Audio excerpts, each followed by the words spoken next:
leen indiloon tey yaakaar naa ni Serigne Modou mu ngi nii moom moo war a arbitrer match bi gis nga joueurs yi ñooy présenté wu noonu Pape Abdoulaye Mbouba ngi noonu taxaw di bokk ci Nabiens yi ak Serigne Moussa Ndiame Gueye Cheikh Gueye mi ngi fii taxaw moom tamit bokk ci Nabiens yi Mouhamed Mboub Madiou moom tamit bokk ci Nabiens yi ci football bi Serigne Souleymane Ñing moom tamit di Nabien bokk ci match bi Serigne Talla Gueye ngi nii moom foog naa mooy gardien bi mooy départ ndax buur yaakaar naa dafa xaw a am retard tuuti Serigne Bassirou Mboub mi ngi nii moom tamit waaw bokk ci Nabiens yi Ibrahima Mboub moom mu ngi nii moom tamit ne bokk ci Nabiens yi bokk ci Zori Assane Mboub a ngi nii jóge ba Mali marché bi rek indi ko moom tamit mi ngi nii bokk ci affaire yi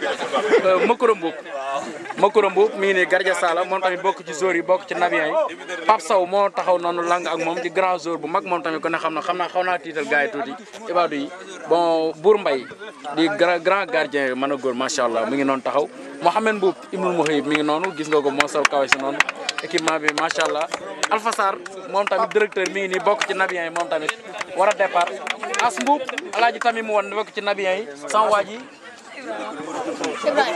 waaw moom tamit la bokk kon yaakaar naa match bi tey beneen affaire waaw Bilal a ngi nii ku ne xam na ko ci noddu gi macha allah mi ngi nii bokk ci daara ji war a départ Serigne Ibrahima yi nii moom tamit bokk ci daara ji war a départ moom tamit Serigne Mohamed Gueye mu ngi nii war a départ Serigne Ibou Ibrahima moom tamit moom Nabien la sax waaye tamit bokk ci daara ji Serigne Talla Cissé ngi nii bokk ci daara ji waaw Baye Ili Cissé mi ngi nii bokk ci daara ji ak Mor Sarr mi ngi nii bokk ci daara ji Serigne Cheikh Tidiane Seck moom tamit suñu Serigne mi ngi nii bokk ci daara ji xam naa ni muy expliqué nii mi ngi commencé tiital gars yi borom wilaya ngi nii moom tamit waaw mën a fubal lool bokk ci gars yi Serigne Makhtar Seck mi ngi fi moom tamit ak Serigne Talla mu Baye Cheikh mi ngi fi ak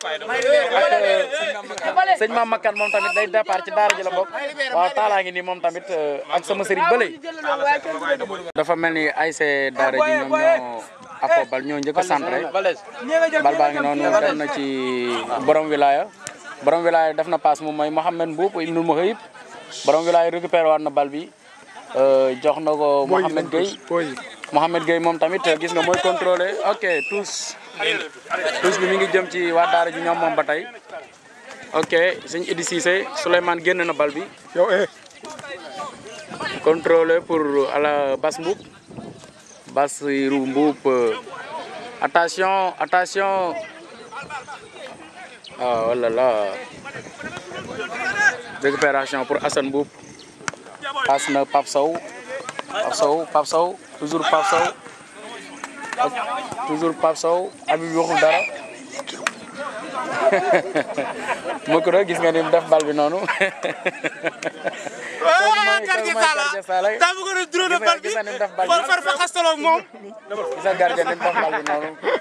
moom Mohamed Gueye mooy dóor coup franc bi ok passe na borom wilaya mu jox Ndiame Gueye Alaaji Moussa perte nañ bal bi waaw perte nañ bal bi waaw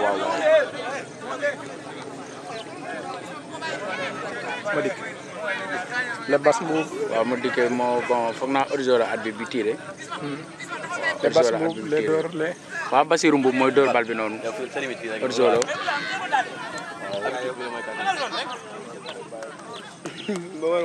mais Talla dafa mel ni Makoro mooy football ailier gauche ah 9 moo sam moo pointe 9 Makoro moo pointe 9 noonu Mohamed Mboub Madiou perte na bal bi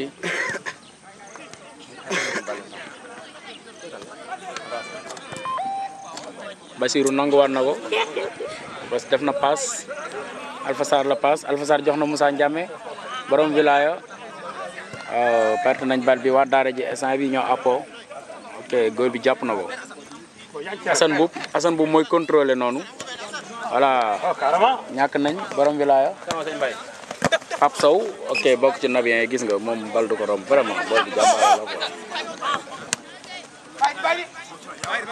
Eli Cissé défenseur bi génn war na bal bi Moussa Ndiame gi récupéré jox Bass Makoro a ngi noonu gis nga neuf bu mën a daw la neuf bu mën a daw la waaw yaakaar naan kooku Baye Talla la jëf na centre Mohamed Gueye oh là là góol bi jàpp na ko góol bi jàpp na ko Mohamed Mboup inu mu xëyib def na passe mais passe bi bon dañ ko borom bi laay récupéré na ko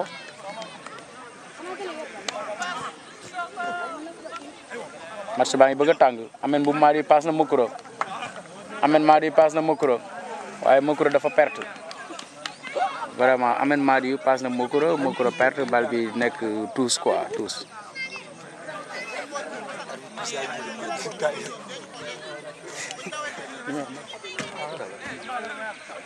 waaw mu mel nag gars yi bu ñu seetaanee réseau bi tamit ñu xam ni tamit dañoo xëy rek di rapporter xam na commentaire bi dina bari waaye nag ni ñu koy waxee baax na vraiment baax na trop gis nga Mohamed Gueye mën na football trop ok Souleymane jox na Pape Sow Nabien ñoo appo ok Mohamed Gueye récupéré na bal bi ma ngi contrôlé waaye défenseur bi récupéré na ko Assane pousse na defal na Ameth defal na Pape Sow jox na ko Pape Sow centré na bal bi nekk tous oh Nabien yi jàmbaar lañ quoi vraiment Nabien yi jàmbaar lañ Ameth Mboup def na passe Ameth Nabien waaw mi ngi centré Cheikh Ameth Mboup tegal na ko oh arbitre bi tiré na hors-jeu coup franc la yaakaar naa ni Cheikh Tidiane mooy dóor bal bi sëñ Cheikh waaw mooy dóor bal bi yëkkati na ko Souleymane delloo na ko récupération pour borom wilaya def na passe ok borom wilaya def na passe sëñ Ibrahima Seck moo yor bal bi noonu Assane génn na ko Pape Sow mi ngi daw noonu di marqué waaw ballon pour la daara ji sëñ Makhtar moo récupéré bal bi noonu ok waaw am nañ fi benn joueur léegi jël waaw am nañ fi benn joueur Nabien voilà récupération pour Bassirou Mboup yaakaar naa Nabien dañoo amoon benn joueur bu xaw a mais yaakaar naa ni ñu wàcc si na léegi bon Serigne Lamine Ndiaye jóge ba Thiès moom tamit war a jàppale si Nabien ci football bi yaakaar naa match bee moo xawoon a sonal gars yi tuuti ci kaw waaw ñëw na léegi xam naa ni daara jo tay moom dinañ am problème oui Ameth Madiou waaw def na centre oh là là góol bi jàpp na ko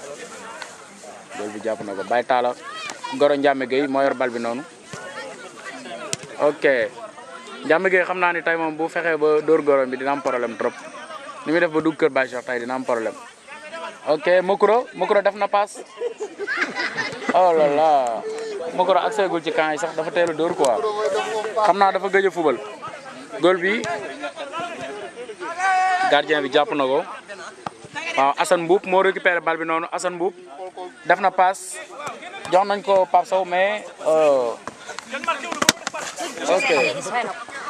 ok Assane yaakaar naa ni tous bi waa daara ji ñoo ko moom Assane bon latéral bu taxaw la vraiment mooy Assane Mboup waaw sëñ Cheikh Ngok Ndiame Gueye oh là là bàyyi nga dem waaw Ndiame Gueye ngi laaj numéro 10 bi mooy laaj noonu jox na ko waaw dañuy wax quoi football dafa war am wax quoi Talla na vraiment noo gisee match bi daa mel ni moom am na solo trop waaw am na solo vraiment gars yi yaakaaroon naa ni mënewuñ ñi waaye Nabien yi kat mën nañ football trop waaw waa daara ji tamit bon vraiment bett nañ ma ñoom tamit gis nga borom wilaya mi ngi dox loo xamante ni moom yaakaar naa ni ñu bëri xamuñu woon noonu waaye vraiment affaire daal moom match bi neex na trop quoi gis nga as Mboup mooy SFU wu na le waaw xam naa ne moom mu grand joueur yi moom dañ leen di bàyyi ba deuxième mi-temps rek ñu dugg di dogal match bi Pape Abdoulaye Mbow ngi nii taxaw di xaar deuxième mi-temps moom moo classé mooy équipe bi Mbour Mbaye ngi nii mooy góolul Nabien yi mais dafa guddee ñëw waaw ànd ak sëñ Lamine Ndiaye moom tamit vraiment ñëw na kon xam naa match bi ci kanam sax deuxième mi-temps bi xam naa ni mooy gën a neex quoi parce que grand joueur yaa ngi taxaw ci biti te bu leen fàtte ni man tamit deuxième mi-temps damay football taw nga la waaw damay football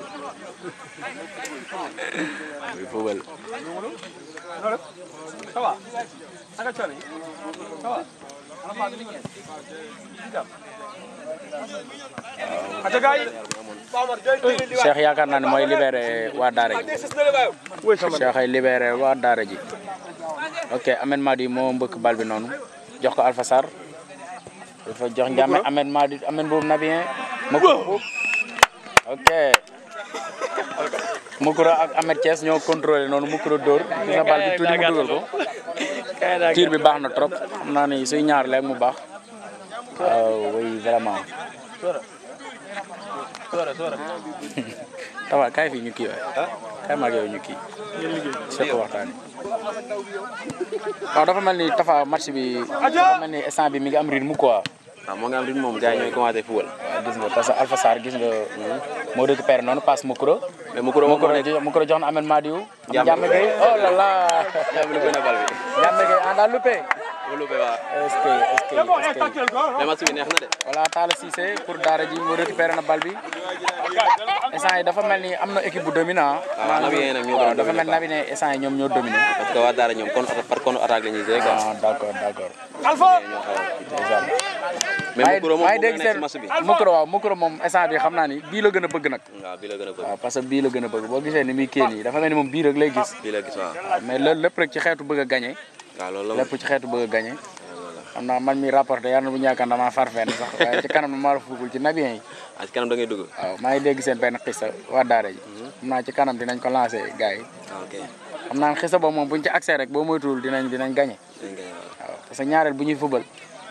maanaam waa Daara ji nag damaa ragal bu ñu demee match bi xaw a kii ñu ko tourné ko ci affaire musique. waaw loolu laay xalaat nag. xaatim match bi. waaw loolu laay xalaat waaye nag Nabien am nañu bagage. borom wilaya moo nekk noonu. borom wilaya ma ci jaaxal nag borom wilaya moo ma ci jaaxal mais Nabien am nañu bagage. damay ragal mu daal def benn àll rek de. Ngaje ñëw na Ngaje Gueye gisuñu ko woon ñëw na moom tamit bokk ci Nabien yi waaw gis nga nee na moom moo yor secret bii bi xam naa bu duggee rek moom incha allah day changer match bi mais Tafa ñaareel Daara ji nii buñ accès ci yaa Abdou ñëwal paas mu ko incha allah rek bii mën naa am waaw ñaareel ñoom noonu buñ ko defee rek bii mën naa am am na solo de. waaw tey borom wilaay bu ni woon Cheikh yaa Cheikh mun ko labayka mun ko paas mun ko incha allah bu ko joxee rek dañuy dugal dañuy daal di dugal waaw loolu seen fort la waaw waaye Nabien tamit am nañ seen fem boo xamante ni daanaka buñ dugalee rek tam ñu jàgg ñu moy bi day gën a dox lépp rek ci match bi la waaw comme yaakaar naa match bi tey moom waaye yu mel nii nag moom war nañ koy def de. waaw yi dafa am solo lool. waaw dafa am solo trop kay am na solo de. parce que day boole daal yi day boole nekk na lu rafet daal Alpha Sarr Ndiame ñoo yaakaar naa ñoo taxaw noonu waaw foog naa Alpha Sarr moo war a dóor coup franc bi Alpha Sarr moo war a dóor coup franc bi moom Ndiame waaw Ndiame moo ko dóor Ndiame oh là là Ndiame tuuti mu dugal ah Ndiame nag damaa niru lu xaw a yenu match bi daal. waaw xam naa nag loolu la mais nag Ndiame tey am na problème ndax gorom bi muy fubalal goro bi waaw xam naa ne daal du ñemee dugal damay ragal bu àggee ba gis jub kaan du ñemee dugal daal dana waar de. loolu daal laa ciy xalaat Mohamed Gueye centré na but waaw dugg na waa Daara ji dugal nañ benn. waaw Daara ji dugal nañ benn dugal nañ waaw. Mohamed Gueye moo def lu rëy Baye di Cissé dugal. waaw Mohamed Gueye moo def lu rëy waaw Daara ji dugal na Nabien 1-0 vraiment Nabien daal war nañoo góorgóorlu ndax tamit ñoom seen match bee passé dañ leen a dóoroon 2-1 vraiment tey daal moom buñ xoolee bañ dóor leen daal du ma neex dara nag waaw maay rapporté nag mais maay bëgg am lu ma naqari vraiment mais nag dina baax ragal naa boo duggee deuxième mi-temps di nga ko lijjanti. faaw ma lijjanti ko parce que lii su ma ko bàyyee nii day ñaaw day ñaaw. Nabien yow daal war nañoo góorgóorlu waaw comme su ko defee rek Ndiame ñu defaat centre Amène boobu Nabien. centre nañ mais match bi jeexagul. Amène boobu Nabien. 11e minute rek lañ toll. ah 11 minutes. waaw 11 minutes waaw. vraiment Ahmed Gueye mii dañ koo bàyyi mu libre. Talla mooy mani faruma fenn nag waaye Ahmed Gueye moom dañ koo bàyyi mu libre. waaw. faruma fenn waaye Ahmed Gueye mii libre na trop. dee leen ko jël moo tax paas bàyyi di jëlaat na bal bi nañ ko marqué bu baax waaye. day def centre. ah góol bi jàpp na ko Talla ñang jàpp na ko.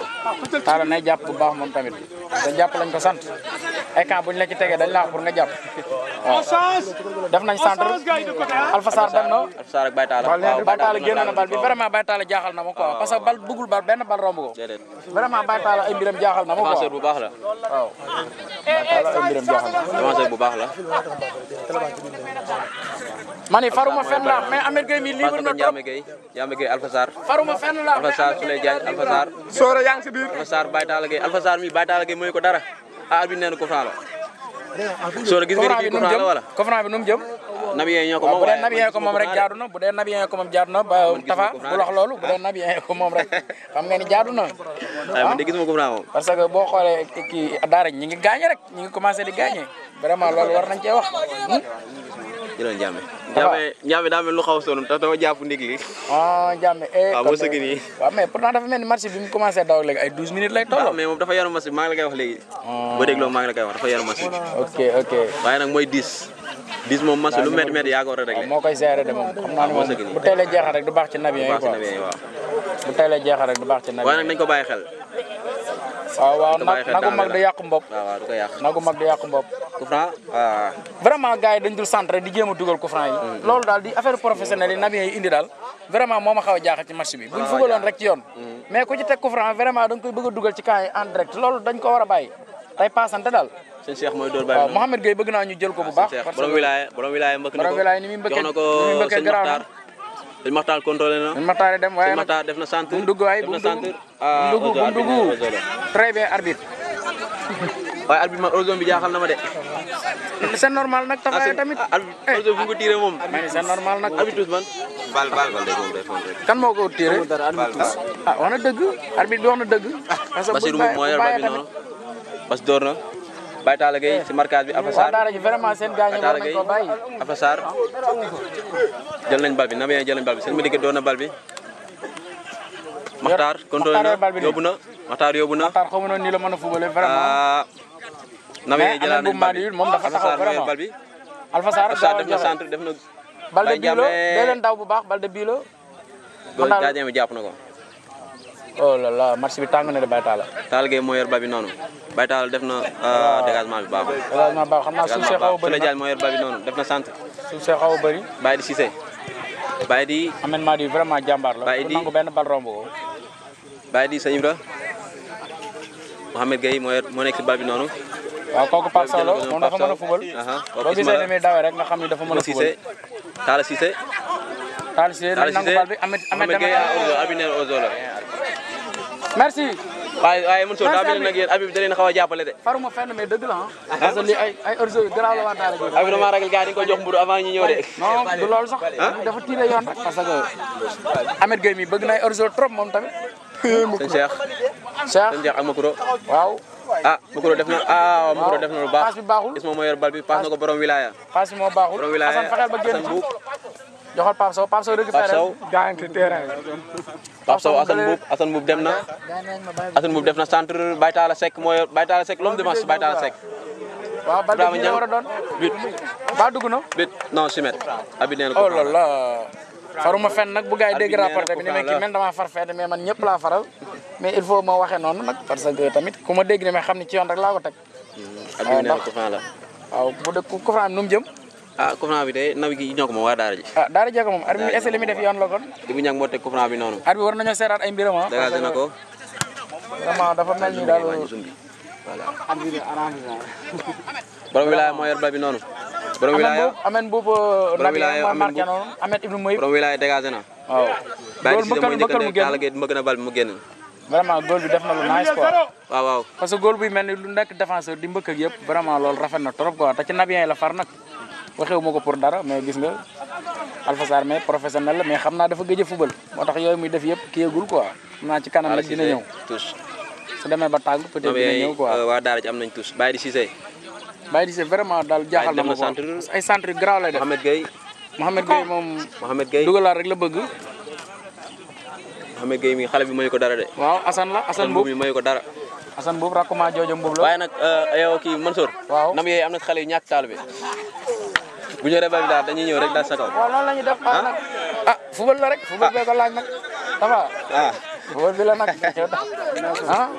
dañu xaw a sóoraale sëriñ si dañu xaw a sóoraale war nañ waaw loolu de moom dinañ bàyyi xel tuuti si baax loolu moom d'accord naa ci war nañ leen di sóoraale waaye sëriñ si tamit dañoo mën a fubal trop nag ñoom it sëriñ si duñ may dara de xam nga ni lii jaaduwul gaañ na ko xam nga ni lii jaaduwul gis nga xam nga ni lii jaaduwul mais heureusement arbitre bi tiré na bu tiréwul woon rek mën naa xaw a garaaw parce que lii jaaduwul te ñàkk a jaadu gi mais sant nañ orzo lii orzo la kon ñu jàpp ne orzo la nee nañ Nabien yi ñoo def orzo ñu gëmee ko noonu rek jàppe ko noonu ndax pour defar quoi mais vraiment lii ku ne xam ne jaaduwul parce que mënoon naa bàyyi mu dem di am loo xamante ni vraiment dañu bàyyi noonu waaye dana war daal. wóor na yàlla moo ma kat ba sama tànk bi. Cheikh dañ ko jox pour mu defal ko passe mu jàpp bal bi tegaat ko loolu yëpp at bi bàyyi ko xel mais vraiment Cheikh mi dañ koy jox pour mu kii mu jàpp bal bi kon loolu fët la mais garaawul dina ñëw quoi.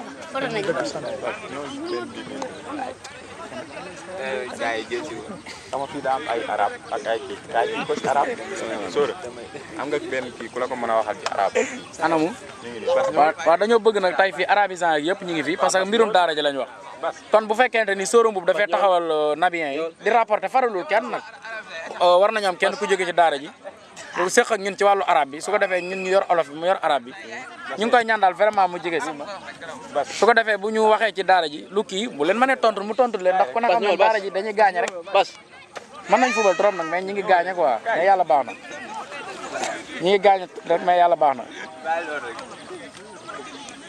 ku mun wax si arab rek ma wax ko si arab. d'accord jàppal oh là là. waxat rek mu xamal leen. marché bi dugul. marché bi dugul. bal bi dugul de. ah.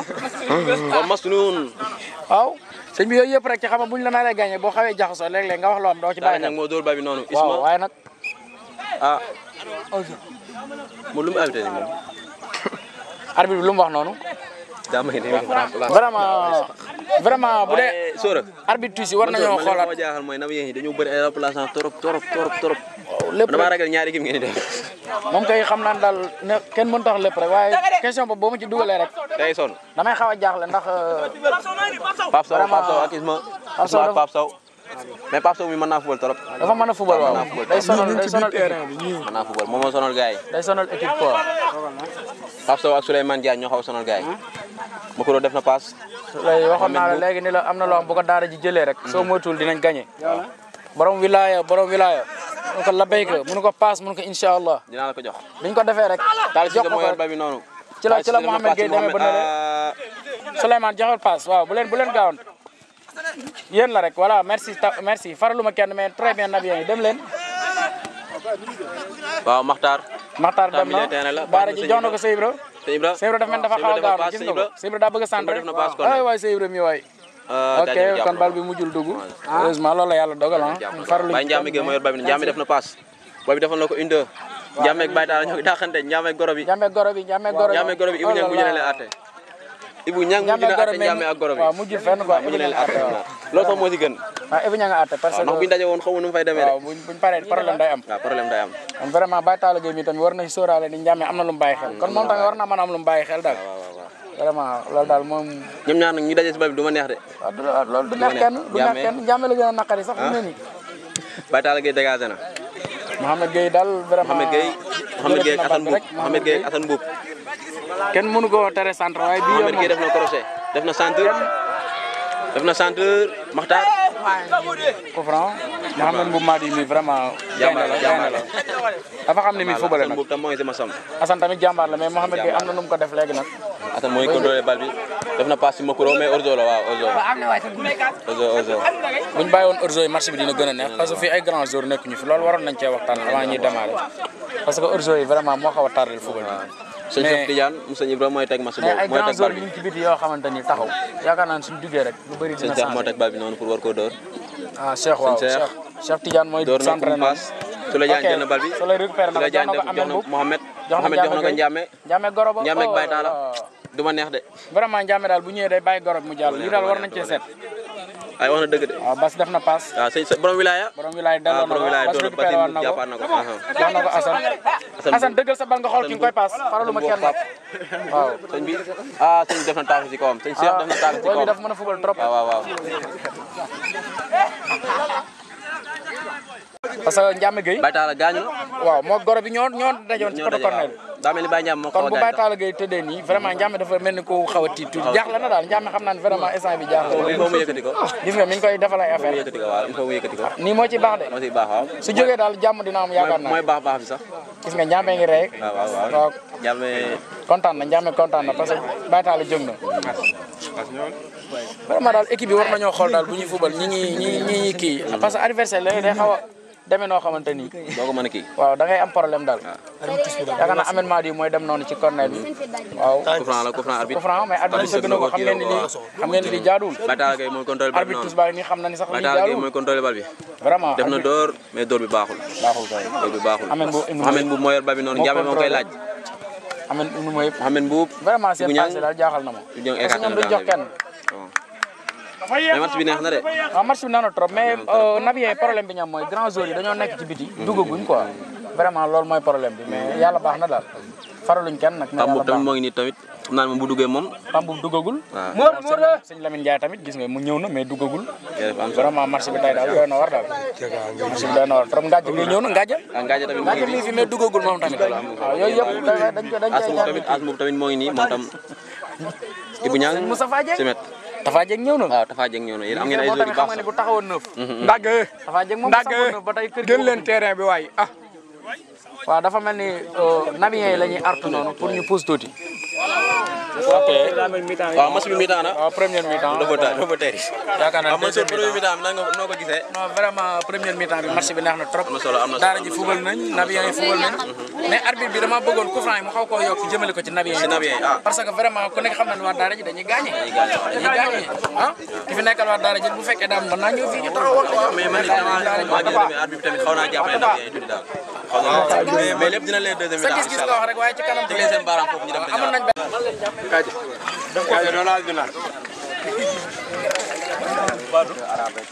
Wural may gaay. sa dara bi de wër na ba gaañ nga am problème bu rëy. moo tax bu mu gaañoo may mi yëkkati ko. Ndiambe Gueye Ndiambe. dafa mel ni première mi-temps bi nekk nii soo yaay nii di waaye dégg man Pape man sa waay waaw xam naa ne après dañu war a def ay changement. sëñ Lamine ngi nii kii mooy sëñ Lamine moom tamit ñëw ci Nabiens yi la bokk war a dugg deuxième mi-temps am pour changer match bi waaw Pape boobu ngi nii mooy diriger affaire yi mais tamit teewul day fubal man mi di wax ak yéen tamit ku ne xam na naa barkeelu mënta ñàkk ngaa jigéen yi noonu ñëw na léegi vraiment grand joueur yaa ngi fi tamit waaw Bour Mbaye ngi noonu suñu gardien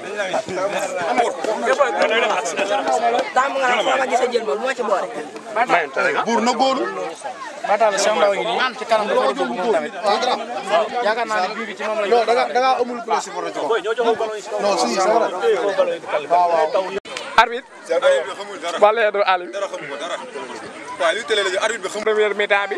waaw match bi premier mi-temps dina métti trop ci ñoom ñaar ñëpp ndax soo gisee physiquement ñoom ñaar ñëpp jàpp ñu mais yàlla def na ci ndox mu sedd ba amul benn problème première quart-temps bi jeex na incha allah ñu ngi koy maintenir leen premier quart-temps bi maintenir leen ko ba mu jeex incha allah ñu ngi taax bi deuxième quart-temps bi sax jot na ñu ngi koy taaxale incha allah rabi pour jëm ko àgg ni mu war a incha allah rabbi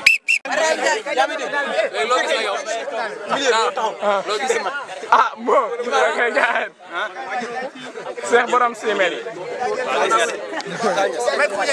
taal des na déedéet. sëñ Talla jaajëf des na deux. waaw loo leen gis ah loo leen gis man maa gérer match bi man maa moom match bi sama match la maa ko gérer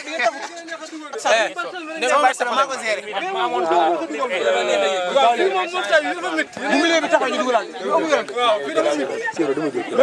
Coup d'envoi est donné entre l'ASC Sop Seydina Mohamed et les Dara de Thiénaba, ici à l'estade Silane de Thiénaba.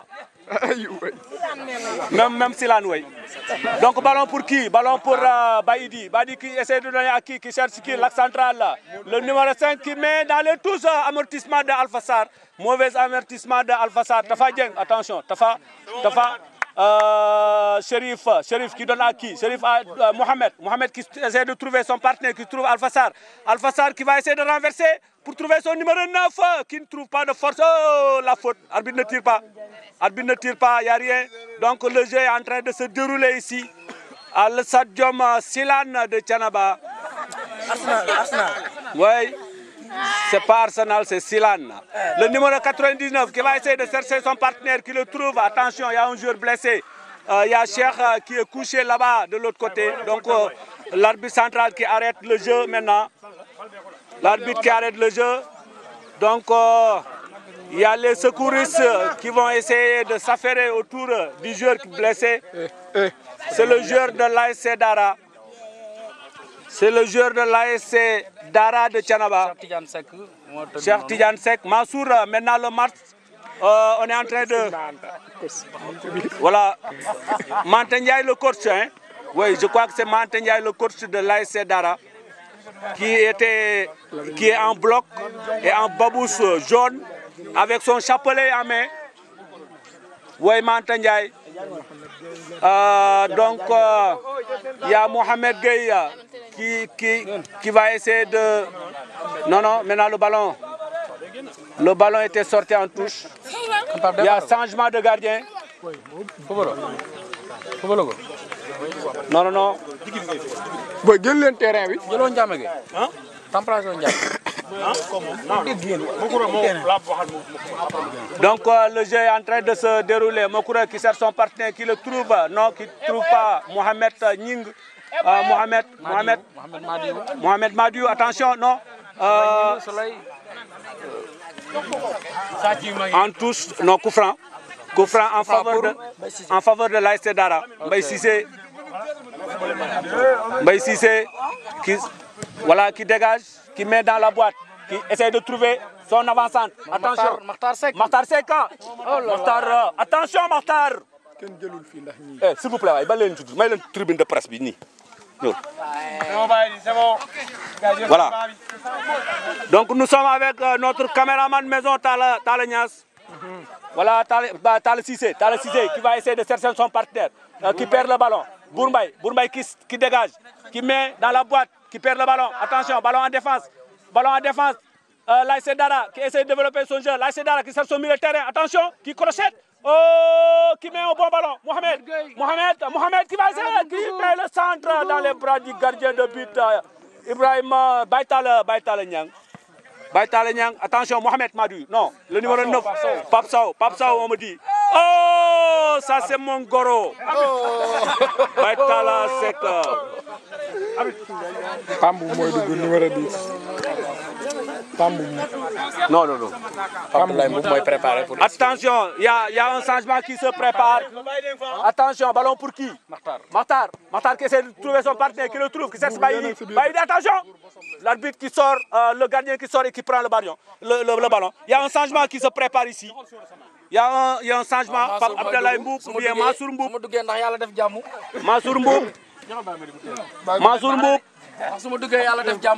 Mansour Mboup qui va, et Pape Abdoulaye Mboup qui prend la place de Mohamed Thioro. Et c'est Mokoura et Mohamed Thioro qui sortent. Donc il y a Mansour et Pape Abdoulaye Mboup qui vont rentrer dans l'ASC Mbouben. Oui, l'ASC Mbouben. Donc il y a Mokoura qui sort. Mokoura qui perd le temps. Mokoura sort. Le numéro 9 de l'ASC Mbouben. Donc 1-0 en faveur de l'ASC Dara. L'ASC Dara, donc le jeu continue. Ballon pour qui? Ballon en touche, ballon qui sort en touche. Donc Alpha Sarr qui va effectuer la touche. Alpha qui cherche son partenaire, qui met dans la boîte, qui cherche Pape Abdoulaye Mboup. Attention, oh, dégagé en cafouillage. Mohamed Gueye qui perd le ballon. Touche effectuée. Tête de Tafa Dieng. Donc il y a faute contre Tafa Dieng. Donc faute en faveur de l'ASC Dara. Donc 1-0 en faveur de l'ASC Dara. Donc l'axe central qui met dans la boîte. Attention, le gardien qui sort et qui prend le ballon. Baïdi qui a failli marquer. Pape Abdoulaye Mboup contre-attaque. Le numéro 10 de Pape Abdoulaye Mboup. Attention, Baïtala qui met là en touche. Baïtala, le frère de Ndeye Amy Seck. Tu l'as bokk. Baïtala Gueye. Attention. Oh, tous de Mbaye Cissé.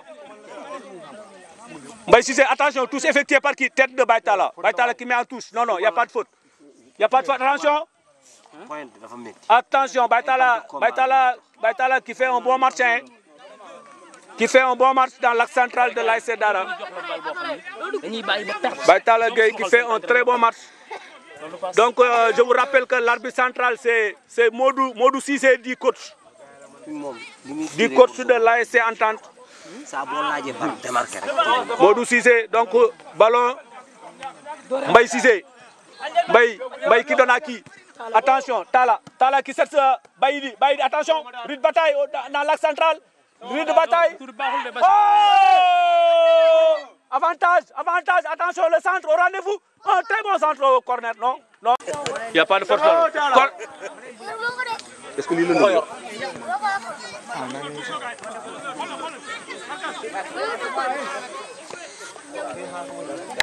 arbitre, 1 but à 0. 1 but à 0 en faveur de l'ASC Dara. Donc touche Massour qui va essayer de manœuvrer, qui dégage, Massour qui cherche Tafa Dieng. Tafa qui perd le ballon. Attention, le ballon qui refuse de sortir. Tafa, attention, touche pour le numéro 9 qui cherche qui. Attention, rude bataille dans l'axe central. Attention, pas Abdallah Mboup qui a failli avoir un très bon ballon. Mais Boy, il est entraîné. Boy, il. Eh, Cheikh, il est entraîné. On a reporté ça avec le Baye.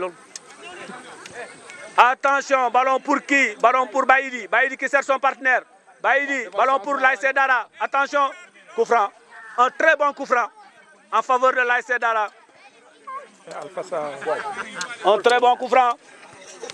1 but à 0 en faveur de l'ASC Dara.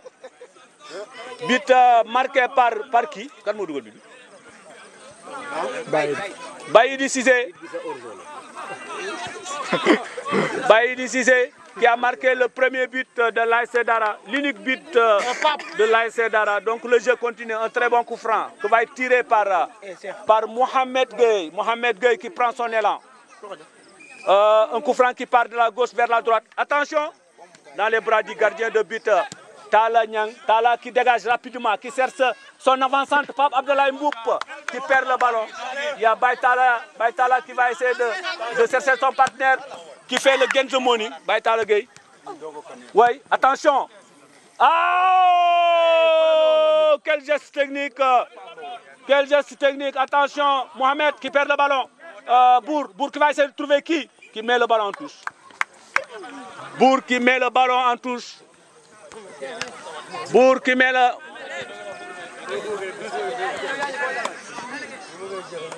Attention. Voilà, ballon bi daw na. Ma nga ca défense ba ngay jéem a dóor. Ma ngay seet ku mu ko jox. Bour la ko jox. Bour kii. Bour jox Alpha Sarr. Am Diop joxal Ndiaye. Dégagement touche. Non. Attention, delloo na ko ca. Këddal na ko kooku dégagé na en l'air. Waaw. Kàjji na ballon bi. Kàjji na ko. Bour a ngay jéem a dégagé moom tamit. Attention, Bour dina génne ballon ba. Génne na ko ca touche.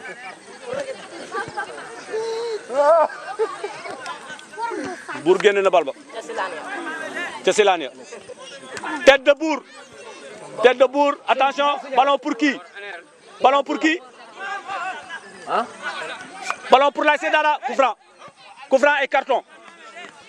Carton jaune.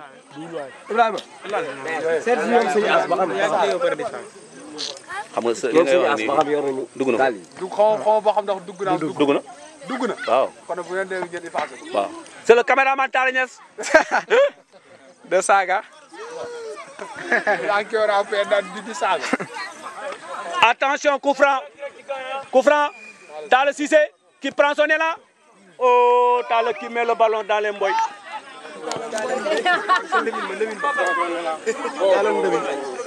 Talla qui met le ballon dans le mboy.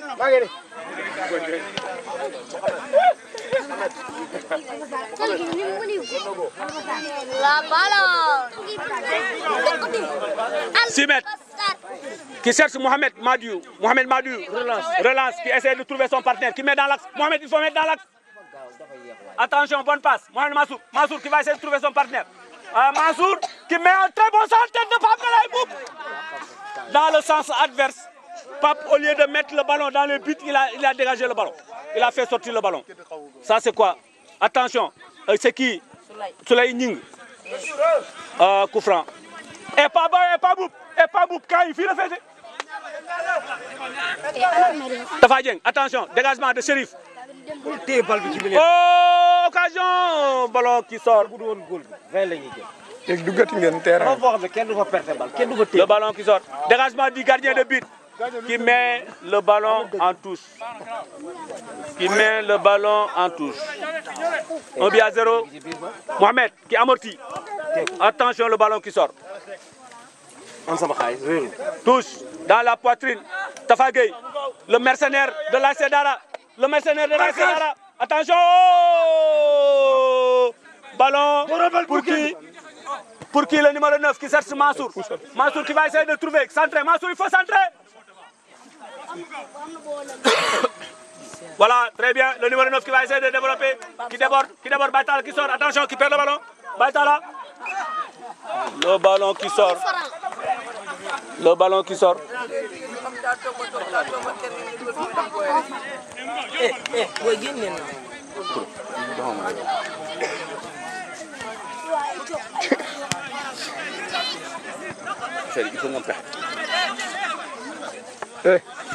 Pousse leen foofu seex.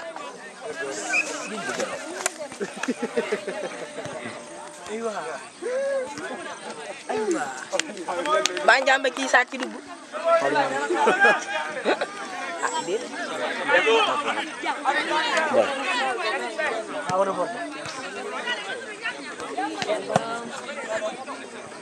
Ibrahima ñëwal wax fii te ak génn foofu. Kaay reporté match bi.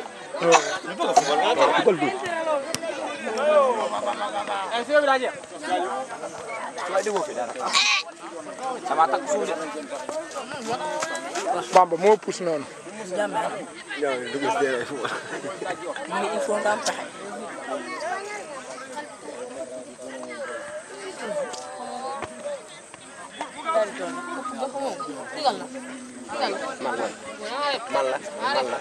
Li la corner wala touche. Corner.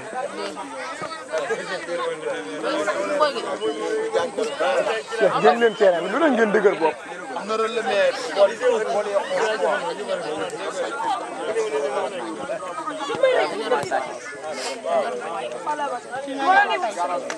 Bi. Oh.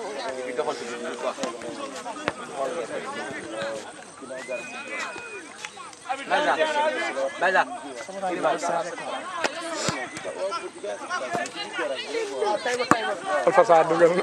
Waaw.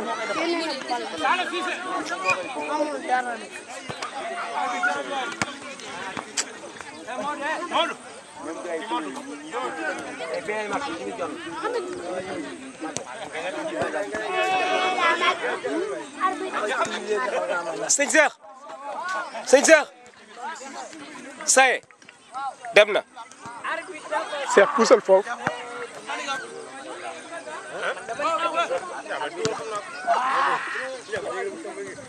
Ndanan.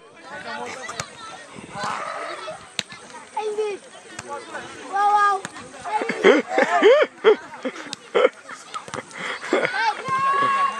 Woy bii ba. yaa. Bi. Waaye yow jëlal lii nga woy bi ba yow yaa ngi jëlal.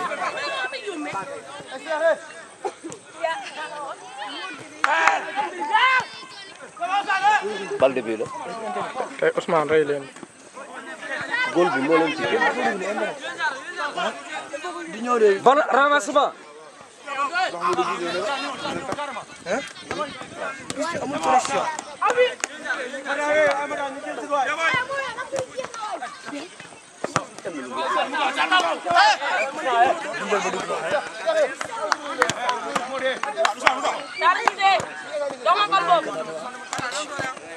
Coup franc pour les Nabiens.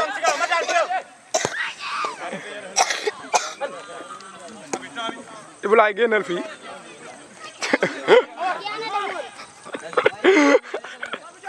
Ibrahima tey du football. Saw daa baax ba ëpp. Saw daa baax ba ëpp quoi.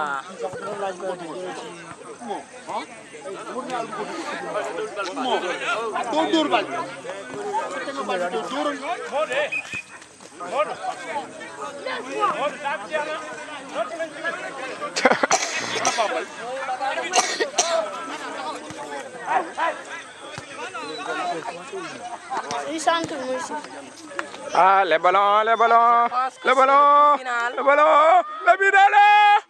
oh là là. 6 mètres.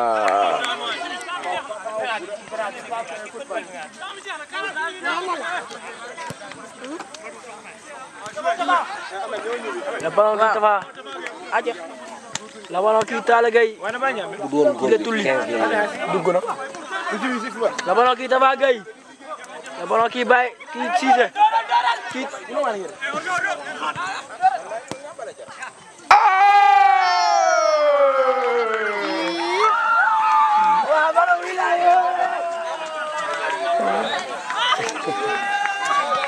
Ndiamé est en train de pleurer. Ndiamé est en train de pleurer. L'ancien joueur du Jambar. 2-0 pour les Ibadou, 0 pour les Nabiens.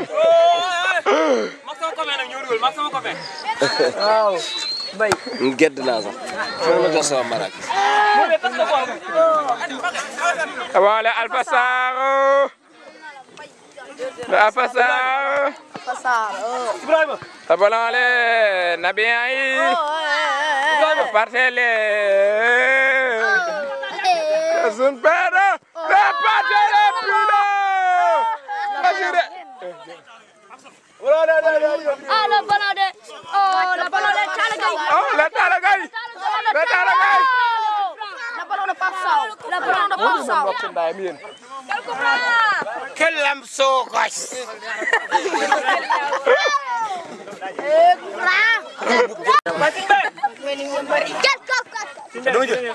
Ah, lii de dina génn ci réseau bi. Non, dama ka pause. Day feeñ kay. Dañ koy teg kay moom. Di ko dégg de day feeñ quoi wax jekke. Non, dama ka pause. Modé. Final match bi jeex na. Waaw. Modé. Am nga 21 minutes.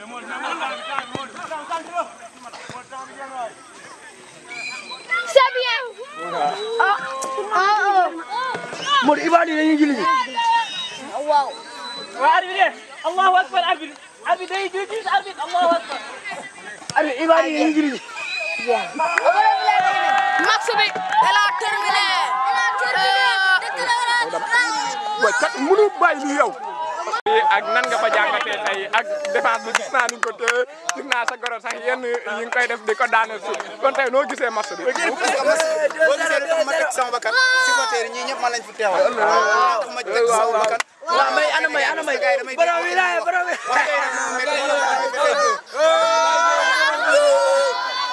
Première bii bi yaa ko dugal tey noo jàngatee match bi ba tey benn bii boobu fekk la si.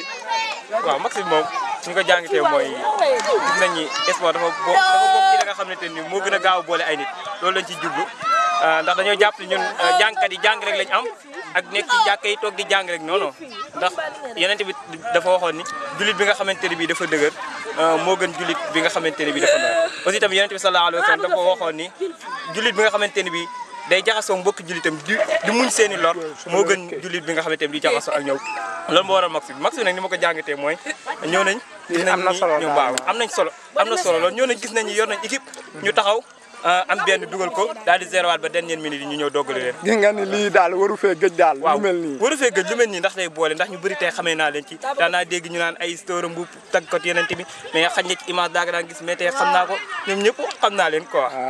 li ma ci gën a neex nag mooy suñu mbokk yi nga xamante ne bi ñoom lañ daan bokkal jàng Babou Salam ñii di jàngee Ndar ñun ñëpp ñu ñëw fexe ba def benn groupement ñëw daal di